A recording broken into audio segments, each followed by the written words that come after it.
Thank you everyone for joining today. Today we have one presenter. We have Ro Smith, who was one of our NATURA Early-Career Fellows this past year. Ro will be giving a presentation on their experience and time with connecting nature. Connecting nature, yes? I'm pretty sure. Technically, it was novel eco, but they're all Okay. kind of they're all connected in a little Okay. ecosystem. Great. Yes. Marcus Collier, one of our NATURA coordinating committee members. So I will let Ro take it away now that we've worked out the screen sharing. Alrighty. Hello, everybody. All right, we're gonna try this through Keynote instead of online and see if that is smoother. All right, can we see the presentation? Yes, it's just not in presentation mode yet. There Are we we go. good now? Yes. Gorgeous. All right, cool. Hi, everybody. As Tessa said, I'm Ro. It's lovely to meet you all. I am many, many things. Currently, I'm finishing my master's at ASU, and as Tessa said, I just spent the last few weeks, more than few weeks, last month or so, over in Ireland, working at with the Novel Eco project at Trinity College Dublin, doing some collaboration on the subject of collaboration. Funnily enough. My background is in creative writing, storytelling, narrative design, environmental research, interdisciplinary collaboration, and all of those fun things. Essentially, I spend a lot of time thinking and writing about the environment and thinking about how others think and write about the environment and how we could be doing it better. And through that, I've spent a lot of time working with a just variety of different kinds of researchers. I'm really happy collaborating with scientists. I'm honestly happiest out in the field. And all of that really has been bubbling to the surface as I begin the process of doing my PhD next year. And I wanted to spend some time researching this year how we could make that interdisciplinary collaboration better and more effective. So that was what I ended up doing this fellowship on. So the initial things that I was looking at were kind of three different elements. So the big question behind all of my research was how can we make interdisciplinary collaboration better, specifically art science collaboration? Art science collaboration is just this really hot topic. Whenever you go anywhere, people are like, oh, yeah, art science collaboration. All the departments are trying to do it, all of the universities are trying to do it, all of the centers and sort of collaboratoriums are trying to do it. But at the end of the day, interdisciplinary collaboration is really hard. There's any number of reasons for this: bureaucratic, logistic, cultural, intellectual, etc. And I was thinking about how, on the one hand, there's a lot of challenges facing it, but on the other hand, it has a lot of really unique potential, especially when we're thinking about the implementation of nature-based solutions and thinking about any kind of innovative approaches to climate change. What I think about the most is the fact that climate change and the climate crisis is not just a crisis of science or a crisis of innovation or a crisis of technology. It's a crisis of the imagination. Amitav Ghosh talks about this a lot in his book, The Great Derangement, which is essentially about how the what took us to the place that we're in is not just the systems that we inhabit. It's not just capitalism. It's not just extractive colonialism. It's not just these larger systems that we're a part of. It's the inherent ways that we think about the world, the ways that we think about our relation to the world around us, the ways that we imagine the future. And when you talk about needing to find solutions to the climate crisis, a lot of people have this very myopic view of if we can just figure out what to do about carbon, or if we can just figure out what to do about pollution, or if we can just figure out to do what to do about forever chemicals, things like that, then we're going to be able to solve the problem. And we need all of those solutions. But at the end of the day, if humanity continues to have its attitudes and its habits and its motivations that it currently does, we're going to end up continuing to create the same problems, make new problems on top of them, you know, pave over our solutions with new challenges. And we're going to have the same just cascading effects that we've seen since the Industrial Revolution. And when you need to create or when you need to solve a problem at this level, at the cultural level, at the individual level, when you need to change people's hearts and minds and habits, as opposed to just implementing a new technology or changing the way that waste management is done or something like that, you need to connect to people in a different way. It's not just a question of passing a bill or, pitching a solution to a certain group of individuals who will be able to implement it across a school district. You need to find ways that you're going to be able to connect with people's hearts and minds out on the streets and in the wild and through screens and through pages and through theater spaces and things like that. So that's where I really see the potential of art science collaboration. Artists are people who have trained for their entire careers to connect with other people. Art functions through the heart space, as woo woo as that sounds. Art connects to people intellectually, but also emotionally. Art is something that changes us. Art is something that sends something alive in us. And people who go on great journeys of transformation, it is often catalyzed by pieces of art, by falling in love with a band or an artistic movement or things like that, that just change the way that you see the world around you and wakes you up. And so I was trying to figure out, how do we get the artists and the scientists on the same page? How do we get them working together? And how do we get them working together for the purposes of caring for and bettering our relationship to the natural world? So the initial things that I set out to do were, first, figure out what are the challenges that are facing art science collaboration. Second, how do we address those problems? And third, how do we get that solution out into the world? Having done all of that, I was also working on essentially building out a proposal for a new thematic group within Natura, and also building out a Fulbright proposal so that I could continue this research for this coming year. So I'm going to go over the second two first. The thematic group proposal is done. However, as you probably know, the next deadline isn't open for a while. So that's done and it will come when it comes. The Fulbright proposal I finished during my first period of time in Ireland over the summer, submitted it, and good news, I am a finalist. So we'll be finding out at the end of March whether or not it's successful. Fingers crossed. And if the Fulbright Commission still exists, thank you, United States government. We'll see. But the majority of my fellowship was focused on this first thing, this third space imagining workshop. So essentially, the way that my fellowship ran was I did two research visits to Ireland. Partially because of my school schedule, I am still a master's student and I needed to be on campus and teaching and all of that good stuff.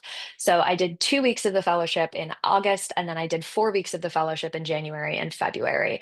This actually ended up being perfect for me because I essentially spent those first 2 weeks as a just research period where I was doing literature review. I interviewed almost 20 researchers across different fields and backgrounds, and I just really immersed myself in the problem, thought about it from as many different angles as I could, took endless notes, read so many papers, all of that.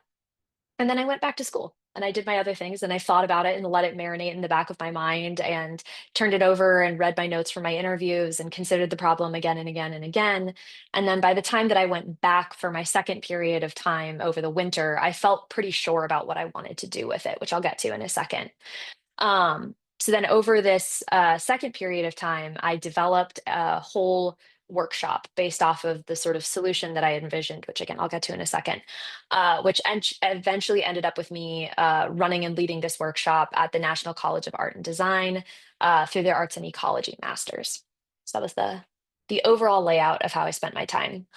So this first phase that I was in Ireland over the summer, obviously I did a literature review because that's what you do. I read a lot of really interesting papers based on in a couple of different disciplines, focusing on interdisciplinary collaboration, art science methodologies, arts ecology methodologies, nature-based solutions, a lot of different things to try to get a sense of what were people already talking about as being issues and what is the where's the state of the conversation. The things that I found in the state of this conversation were, people agree pretty much unanimously that some of the biggest problems are that we don't really have institutional support for art science collaboration because arts and science programs are held in such different disciplinary silos. The funding routes and the timelines, the measurements for success, all of those kinds of things are just drastically different between those departments. And so there tends to be a lot of friction when you're trying to house researchers who come from different places and figure out, where's the money coming from? Where does the money go? Whose management timelines are we on? Who are we reporting to? All of that kind of stuff. The other thing that people talked about a lot was the issue of language. that there are significant language barriers between these different groups. That when you talk about timelines, when you talk about measurements of success, when you talk about process, when you talk about brainstorming, when you talk about how to talk about your work to other people, the sets of vocabularies that are used between artists and scientists are drastically different. And so when you even try to get them at a table talking together about how to build out a project, that language creates friction, and it creates the sense of being on a different page, even if you might not necessarily be. And then the third thing that I found a lot of talk about in the literature was the idea of the need for third spaces. So third spaces, you may even have heard about, they've kind of made it into the cultural zeitgeist of the moment. But the idea of third spaces is that once upon a time, we had first spaces, second spaces, and third spaces as people. The first space is the home, the second space is work, the third space is a community space where people would regularly come together in a non-pressured, non-hierarchical environment and connect. And those third spaces were traditionally things like churches, community centers. Um, I feel like pubs in Ireland are very much a third space where you just have people who are regularly seeing each other, building out social connections, and not having any direct sort of control or investment or anything in the outcome of these interactions. And so people in the literature were talking a lot about the need for third spaces for collaboration, that if you are physically in the arts wing or the science wing, then the people who are coming into that space for the first time are going to feel on the back foot. They're going to feel as though they don't know how to interact with the space. They're going to feel like the newcomers or the foreigners or the outsiders. And that creates unnecessary friction between groups. And so there was a lot of talk about, having interdisciplinary collaboration spaces be a solution for these problems. So I kind of had all of that in the back of my mind as I was conducting these interviews and doing field research. The interview process, I focused on trying to hit sort of the main three categories: artists, scientists, and other scholars who are working within institutional parameters. I talked to artists who are doing visual art, who are doing performance art, and I talked to writers. I talked to scientists mostly in the worlds of ecology and water management, and I talked to a lot of scholars in urban planning and just sort of city studies, sometimes architecture, sometimes resource management. And my focus for all of that was that I picked people who had had higher profile interdisciplinary collaborations within the last 3 years. So these were people who had really been out working in these spaces, who had done funded projects with large teams, who came from different backgrounds. And each time I asked them relatively similar questions. What were the challenges that you faced? What were places of unexpected success? What were places where you had to step outside of your normal strictures in some way? And what was most productive for you? And the the key thing that developed over the course of that was that the times that people were felt like the collaborations were most successful, most productive, and most interesting were when they were able to create these almost bubble worlds within their project, where they had started to build their own language, their own metaphors, their own ways of talking about the work that were unique just to this project. And there was this sense of world building. One of the metaphors that I used in a very early conversation, which really like caught on, and every time that I used it with a group or an individual, they were really like, "Oh, that's a great way of thinking about it." Um, was the metaphor of heists. In fiction and in film, there is this trope of the heist story where you have a group of people who have different skills, different talents, different backgrounds. They all have to come together to do this impossible task. You have to rob the highest profile bank in the world. You have to steal the Hope Diamond, whatever it is. And the beats of these stories are always very similar. There's a period of time at the beginning where you're getting introduced to their skills, you're outlining who you are, what is your relation to the project, what do you bring to the table, and then they go off and they do their thing. And inevitably what happens over the course of the film or the story is that people are pushed outside of those strict parameters. The lock picker ends up being the one who breaks the password on the computer. The one who's just like the fighter ends up having the ingenious solution to escape, etc. People learn that they're able to do things outside of the previously defined set of skills that they brought to the group. And inevitably, they end up having failures and successes both within and outside of their skill set. And at the end, they succeed, but not in the way that you expected them to. And so, as I was thinking about that, I was thinking that potentially the way that we approach this challenge overall is to create essentially an imaginary third space. The way that I think about that is you are able to create a emotional and intellectual and cognitive and imaginary bubble that everyone in your group is able to step into this new space together. And this new space is free of disciplinary expectations, institutional parameters, et cetera. And it means that everyone is entering it on equal footing, which sounds great, but how the heck do you achieve that? And what I ended up thinking about a lot was D&D.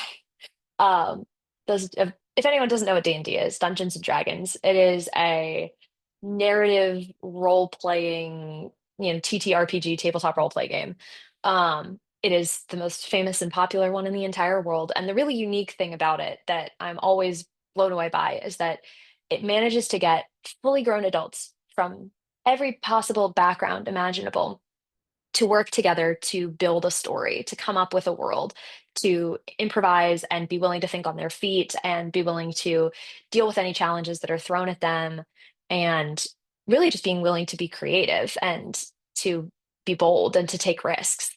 And obviously, my solution is not that we need to get every art science collaboration group playing Dungeons and Dragons together, but I think that the container that it creates, where you walk in and everyone is a blank slate, you build your characters together, you build out the skills of the party, you all meet each other on similar playing ground. That is what you need to try to create this imaginary third space. And so I created a workshop that is based off of the main sort of steps that you would find in a collaborative storytelling game. So the first step was introductions.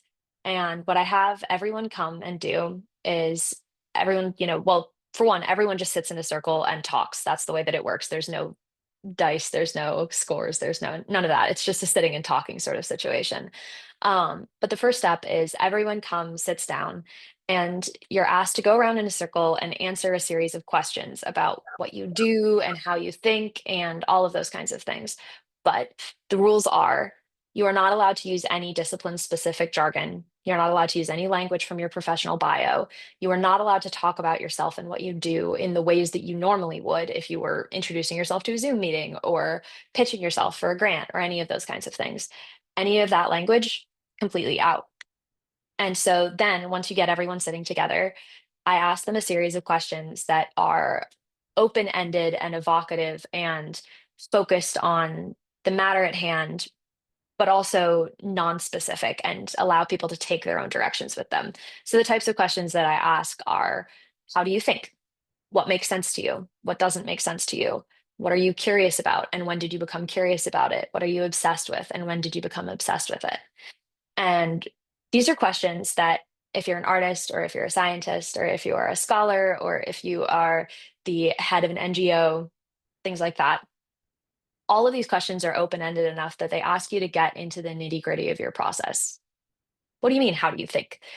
Everyone gets to answer it exactly as they want to, but it means that you get people actually connecting over the matter at hand, over their thought processes, over the way that they look at the world, the unique intricacies of their perspective, their worldviews, their curiosities, their passions. And what I saw immediately when I started doing this with a group, which was a very mixed group, artists, scientists, activists, etc., was that they were immediately finding common ground in a way that they wouldn't normally if you were asked to just give a pitch of your work. I was seeing a lot of connection, a lot of nodding heads, a lot of, oh my gosh, me too, a lot of people jumping in to talk about connection points, things like that. The second step was talking about the quest, essentially. What what is it that you are here to do? Why are you asking the questions that you're asking? Why do you want to go the places that you want to go? What is it that you're trying to build? And again, the rules are, especially for groups that have already been functioning as a group and have applied for funding for a certain project, things like that, you're not allowed to use any of the language from those application processes. You're not allowed to pitch. You're not allowed to try to come up with the one liner of what your project is meant to do. You're really trying to think about it in the abstract and in the bigger truths of the situation.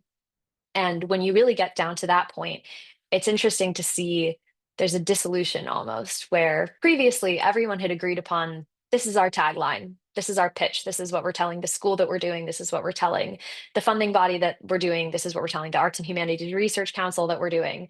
But then when you start saying, without any of that, why do you want to do the thing that you want to do? Those answers diverge in really interesting ways, but not in ways that created disconnection or conflict, in ways that meant that there is a really full tapestry being built between the group of the why behind their project. You weren't allowed to use any of the buzzwords that might normally accompany it. You're not talking about carbon solutions or any of those kinds of things. You have to tell the truth. You have to tell the why. You have to tell the nitty gritty, the specific, the behind the scenes. The next step was talking about the antagonist, who is the bad guy, who is the villain. But of course, in real life, there aren't usually villains, unless your team is trying to like oust Jeff Bezos or something.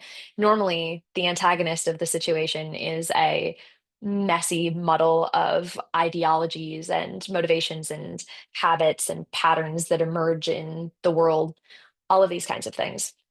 But instead of that, I said, everyone, you are not allowed to name any ideologies. You are not allowed to say that we are combating extractive colonialism. None of that is allowed. Instead, I want you to talk only about the most specific and embodied of your fears and angers. Tell us exactly what you're afraid of. Tell us exactly what you hate. What is it that makes your skin crawl when you think about the negative outcome of this project? When you think about what happens if you weren't going to do it? When you think about why you're doing it, what are the elements of that that just make you so angry that you could yell or make you feel as though you could cry? Bring out those images.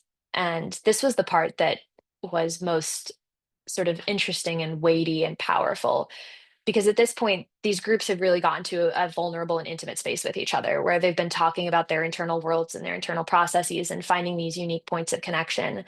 And when they came to the point of bearing their actual, like their fears and their angers to one another, it created this real sense of galvanization where they were really into it. They were ready to come together and fight for this thing and fight against these things and make sure that these nightmare scenarios didn't happen. The fourth step is a essentially a set of creative prompts for problem solving. This one isn't done live. This one is distributed to groups so that they can do it when problems arise. And essentially it's a deck of cards. And when you bump up against a problem, when you hit a wall, when you hit a challenge point, you pull a card from the deck. And these are all questions that are similarly open-ended and unexpected. And they ask things like, what is the question that you're not asking about this challenge? What happens if you let this challenge continue and build it into your framework? What happens if you look at this challenge inside out? What happens if you look at it backwards? Where is this not coming from? Things like that. And the idea here is that everyone is going to have a set way that they are used to thinking about problem solving. And these questions are meant to take you outside of those lines and take you outside of those frameworks and take you outside of your training. And then the final step of the workshop is a series of questions that allow the participants to build a narrative about the story of their project. This is aimed at final stages if you're asked to write a reflection paper or talk to the press or give a presentation like this, things like that. It's a set of essentially story-based questions that allow them to retroactively identify what were the initial inciting actions, what were the questions that made us want to do this, what were the places that we went that we never expected to go, what were the interesting or strange or hard side quests that we encountered along the way, what were the pivotal turning points, how did each of us change along the course of the process, what do we see now that we didn't know at the beginning, things like that, that allow you to create not just a summarized list or an order of events that happened, but really create a cohesive narrative arc across the experience of your project. So as I said, I ran this workshop, primarily the first three steps of it, at the National College of Art and Design, which was absolutely amazing because we ran it out in the field, which is a essentially city block that on the outside just looks like it's construction. It's got all of those big sort of plywood walls that say no trespassers. And when you go through it, there's this magical door that's got padlocks all over it, and you open it, and it's just this rewilded space out in the middle of Dublin. So we went out there and we ran this workshop with the master's program in arts and ecology, which is just an incredible program. They are people of all ages and backgrounds coming at it from the perspective of activists, scientists, researchers, community builders. Um, some of them are like politicians and community leaders. They're artists. They are textile people, filmmakers, all sorts of things. And so we split them up into groups, and I ran this workshop with them over the course of a few hours. And the main things that I got from it were, and from the participants afterwards, were that they were shocked about all of the beliefs and understandings they had about their own work that they had never verbalized, the ways that they didn't even know to think about their work, or the questions that they didn't know to ask about their own work, and how so many of the things that live under the surface were much more similar and much more commonly shared between all of them. And when they initially came in and they were like, well, I'm a mayor and I do textile, three-dimensional textile art of the Irish coastline, and another one of them was like, I'm a filmmaker and I make films about human rights atrocities and how they intersect with climate atrocities. They didn't necessarily think that they had that much going on underneath it, but over the course of this workshop, they discovered that they had so many similar patterns in their types of care, in their methodologies of care, in their areas of focus, in their areas of fear, things like that. And they were able to see so much more of that invisible webbing that held them together than just the roles that they inhabited and the titles that they had. And essentially, what I want to do with this in the future is I want to take this workshop as many places as I can. I would love to do this within other universities, within interdisciplinary collaboration spaces. ASU has a bunch of these, and I think that this would be a really good way to bring together, especially early stage groups and early stage collaborations and early stage projects that are, consist of people who are just beginning to find their footing with one another. I'm hoping to continue this research as part of my PhD. I am hoping to go to the UK for my PhD next year. I've received offers at a number of universities, which is very exciting, just figuring out funding. But I want this to be a really core part of that research. And I would also really like to lead this workshop with companies and private organizations, things like NGOs. There's a number of really amazing companies out there that are doing this kind of climate work that would benefit from this kind of, interdisciplinary coming together and making it a little bit weirder and really getting clear on what the mission of the company or the mission of the group or the mission of the project is. And then I'm currently in the process of writing a summary paper on the idea of third space imagining, and different ways that you could bring it to groups, including the workshop, but also other ways that individuals can kind of try to enact that space within their projects. So yeah, that was what I did. Thank you so much, Ro. That was really awesome. Anyone have questions brimming right now? Yeah, Ro, thanks so much. That was really exciting. I like your approach a lot. It's pretty neat. Um, and I was wondering, are you finishing your master's this semester? I am. I'm finishing it in. I'm graduating in May. Okay. Defending my thesis in 2 weeks. Oh, great. That's great. Congratulations. Well, I just wondered, and I don't know, I'd have to think about whether this is appropriate or not, but we do have a call out in ESSA for funding for graduate students, and I think somebody between a master's and a PhD qualifies to do work outside of the academy. And Mm, I can send you that information if you're interested in it. Um, yeah, that would be great. it's I mostly love the open. academy, but I also love outside of the academy. Yeah, yeah, that's really great.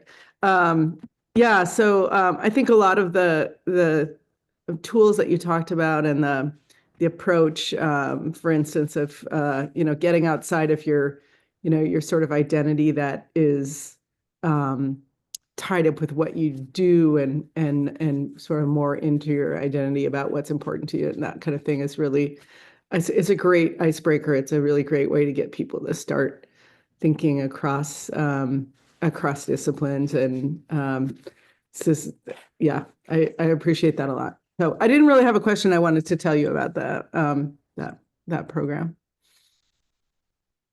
Thank you. Yeah, definitely the getting people out of their own way is a big one. That's as soon as you give people that parameter and say you're not allowed to talk about yourself the way that you normally do, you're not allowed to pitch yourself, you're not supposed to give your one-liner, any of those things. There's a moment of shock, and then there's a moment of real genuine relief, I think, because you're trained in that so hard, especially in the academy or as an artist, that you have to at any minute be ready to give the one sentence spiel that's going to convince people that you matter. And as soon as you Mhm. release people of that and you're like, no, I want to hear you think out loud. I want to hear you meander. I want to hear you get lost in your own train of thought. And I want to hear where it goes. People are just like, oh, cool. Yeah, that's right. And it also gets you outside of thinking ahead to what you're going to say, you know, Hmm. and really listening to people. So, Mairead, you have your hand up. Hey, good to see you again. I know. Hi, Mairead. How are you? That was fantastic. That was amazing. I'm delighted to hear about what you've been getting up to, and I'm raging that I was over here in the States that I got to miss all of that. But it was great to hear you speaking about it. It's inspiring how you talk about it and how you communicate it so eloquently. So huge well done. I've two questions, if that's okay, about the workshops. So I was wondering if you have any insights. So like you're really getting at people's emotions and trying to get them to communicate their emotions. So do you have any kind of insights on like facilitating workshops like that to get people comfortable enough to share their inner worlds like that within a setting that they may not necessarily be comfortable with? And then also that you did it in NCAD. The field is amazing, and the students there and the people there are just incredible. But I was wondering how you think it might be different in different settings, because I can imagine that they were probably quite open to kind of alternative ways of approaching the workshop and things like that. So would you imagine it would be different in more corporate settings and things like that, and how you might address that? Those are such good questions. Such good questions. Mairead, are you doing a PhD or something? Um, yeah, so getting people to get comfortable with the more like emotional, weird, the way that I always do that is set a parameter, set a rule, set something that sort of puts them on the back foot, is always what I say, because then everyone knows that they're in it together. Everyone knows that the way that they're going to be asked to talk about their work, the questions that they're going to be asked, all of those things are weird. They will probably not have been asked them before. They probably won't have encountered them in the form that they're encountering them.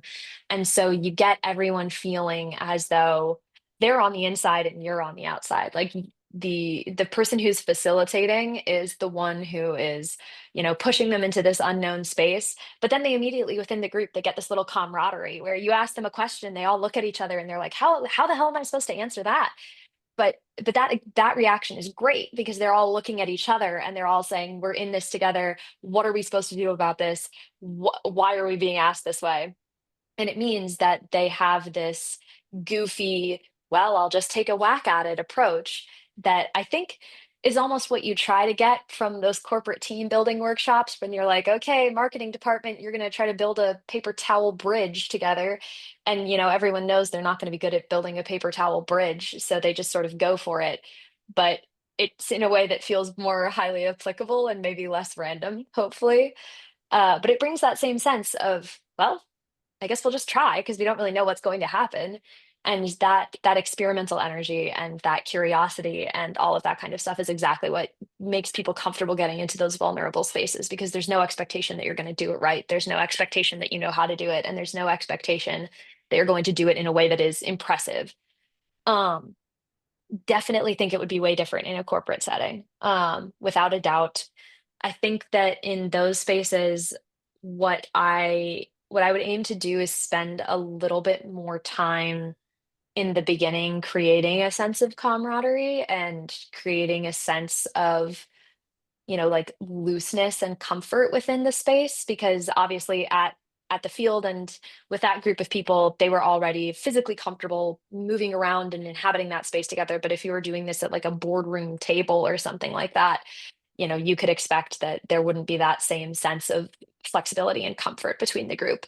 So I think I would need more of that in the beginning.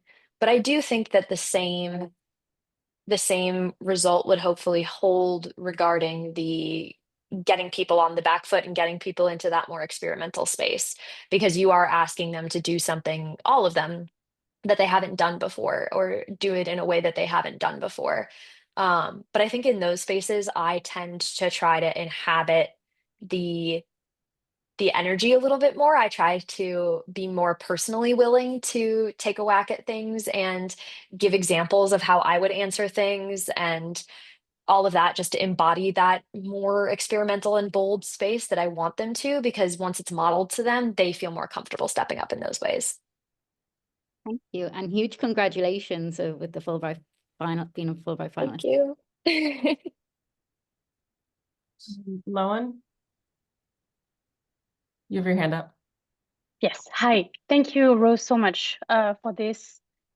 I really appreciate your presentation and resonated a lot with me in many, many ways, notably because 2 days ago, I was at an event organized by the Natural History Museum in New York, and they brought together a lot of people from very different sectors, backgrounds, disciplines, in one space to talk about the climate work. And all these frictions that you have mentioned were there. I mean, there were a lot of things happening, actually.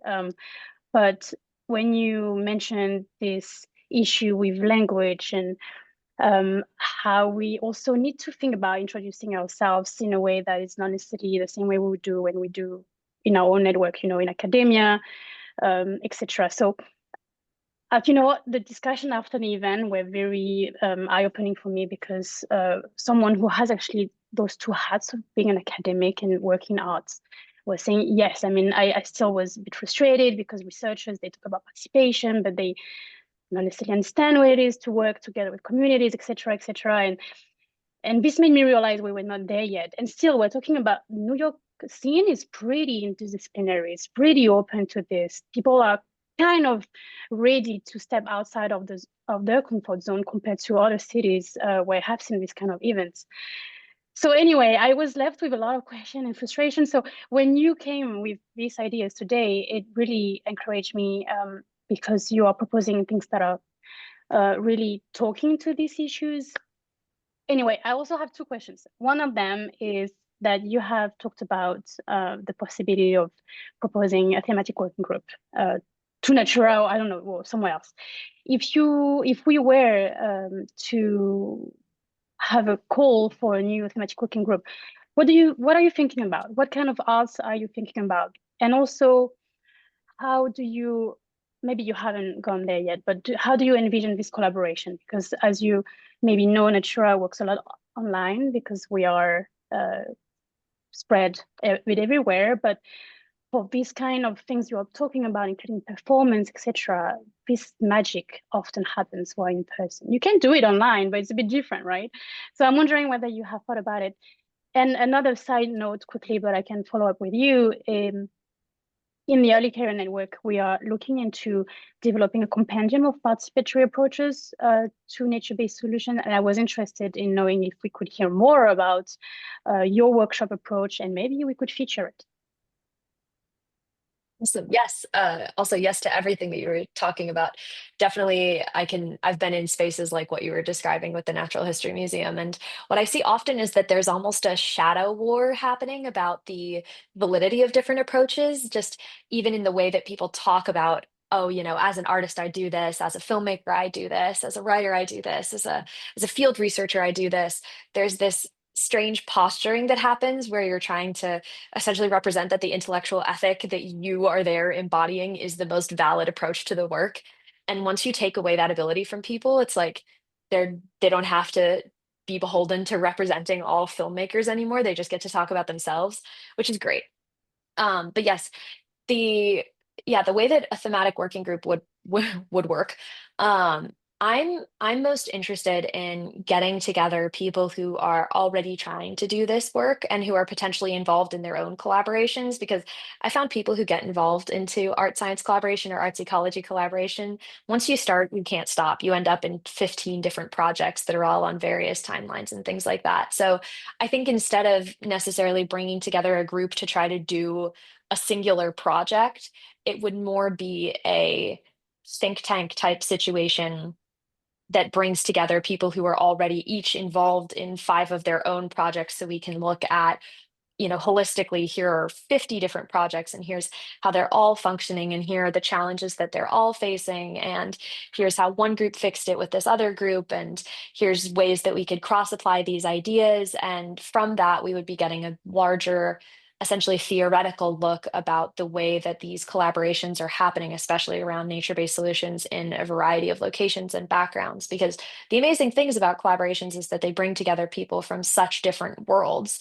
And of course, even just what I've learned is based on my experience in American and Irish academies. I know nothing about, interdisciplinary collaboration in the global South or in non-English speaking areas or things like that. So getting together groups that have experience in all of those areas, I think would really broaden the picture of the challenges that they're facing and the ways that we can implement those solutions. And I would hope that it would be a space to share tools and build out more things like this toolkit that I built, the workshop program that I built, things like that, where we could all just be sharing resources and talking through different challenges and having sort of thematic discussions. And then, of course, I would assume out of something like that, collaborations would spawn, because you get together whatever 10, 15, 20 people who all collaborate in different ways and get them talking. They're immediately going to start proposing projects to each other. So I'm sure that would happen as well. And yes, definitely, I would love to talk to you more about the second thing that you were talking about, and I would love to help or exchange knowledge or be featured in anything. Okay, I think we have time for just these last 2 questions with Natalie and Margot. Natalie, do you want to go first? Sure, yeah, this was very inspiring and very cool. I am a big D&D fan, love D&D, so that was also very exciting to hear about. And I don't have a super fully formed question, but I'm curious about how you found people's response to the D&D of it was, and like because I find that especially with adults, sometimes there is a fear or a hesitation because of the amount of freedom that is in the game and the amount of creation that has to happen. And I find that kids are a lot more open to that kind of like free, because it's kind of vulnerable to create like that in front of people in real time. And then also just wondering if you had heard of, there's an initiative called Gaming for Justice in Oakland that is like a D&D collaboration for like children to learn about climate justice in Oakland. And it's like teaching kids about Dungeons and Dragons, and like it's very, I can send you the link, but Yeah, very that would be cool, great. exciting. Writing that down for sure. Yeah, definitely the freedom of it is what trips people up. But as I said in a previous response, I think that the rules give a little bit of that help, because that's why D&D works as well, is that, it's not total freedom. You roll and you say you got 13 for this, which means that there's a limited range of, how successful or unsuccessful your answer is going to be. If you try to kill the dragon and you roll a natural 20 versus if you roll a 5, the response is going to be really different. And so trying to create those parameters where you say, tell me about what you want to achieve with your work, but you're not allowed to talk about any tangible institutional change. Tell me what you're worried about, but you're not allowed to use the word systemic injustice. Tell me all of these things. It means that people are being asked to respond creatively to a problem as opposed to generate out of thin air. Because if you give people a blank page, that's the worst. But if you give people a blank page and say, I think about have you ever played the game where you fold a paper into 3 sections and one person draws a head, one person draws a body, and one person draws legs? It's a lot easier because all you're in charge of doing is legs. You don't have to come up with a vision for the whole thing. You just have to answer what was available within your section of the paper. And so when you give people those parameters and you say, talk about ultimate outcomes of your work, but you're not allowed to say anything tangible, they're like, oh, okay, well, yeah, sure. I want people to change their thinking in this way. It gets people out of their own way and makes them feel not responsible for a whole, as opposed to they're just responsible for their truth.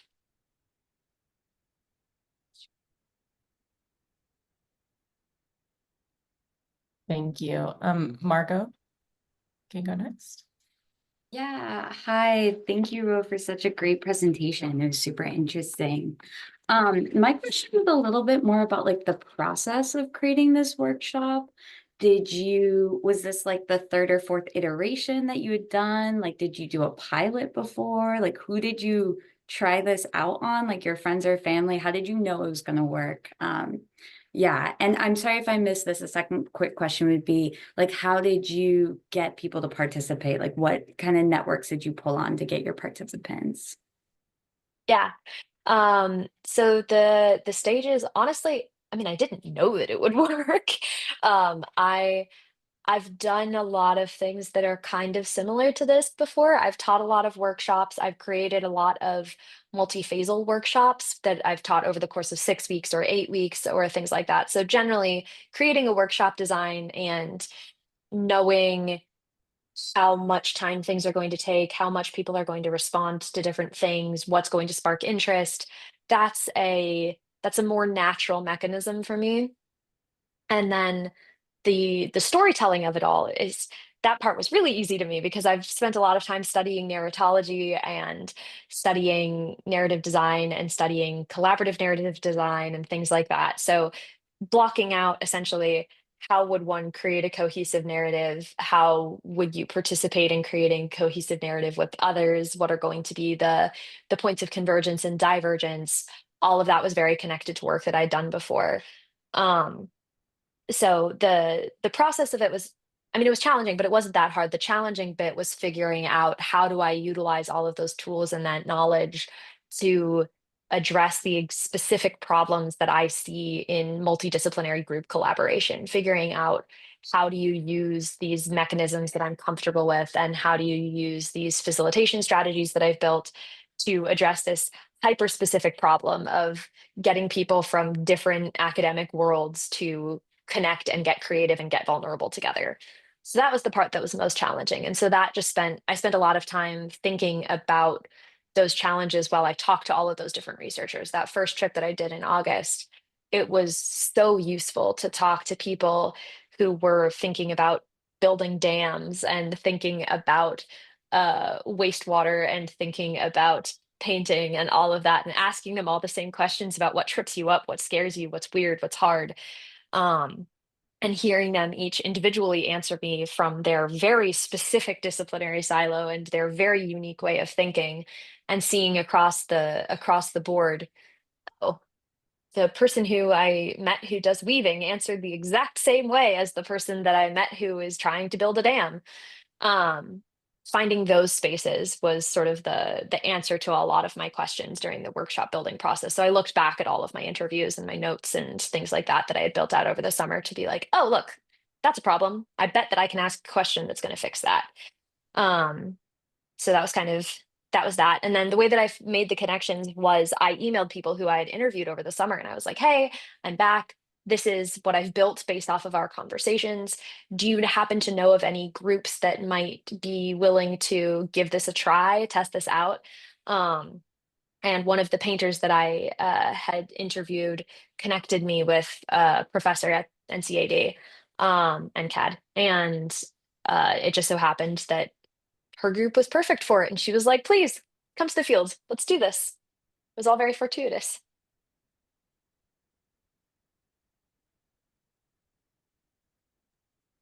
Thank you so much, Ro, for such a wonderful presentation. I really do feel like the topic is so applicable to all of us. I definitely might be tapping on you when it comes to a future event. But thank you also everyone for joining us. Ro, maybe you could put your email in the chat in case anyone has a follow-up question. Yes, definitely. I'll put that in now.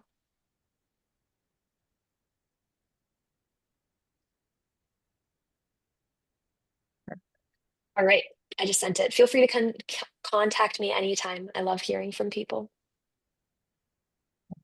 Thank you so much, everyone.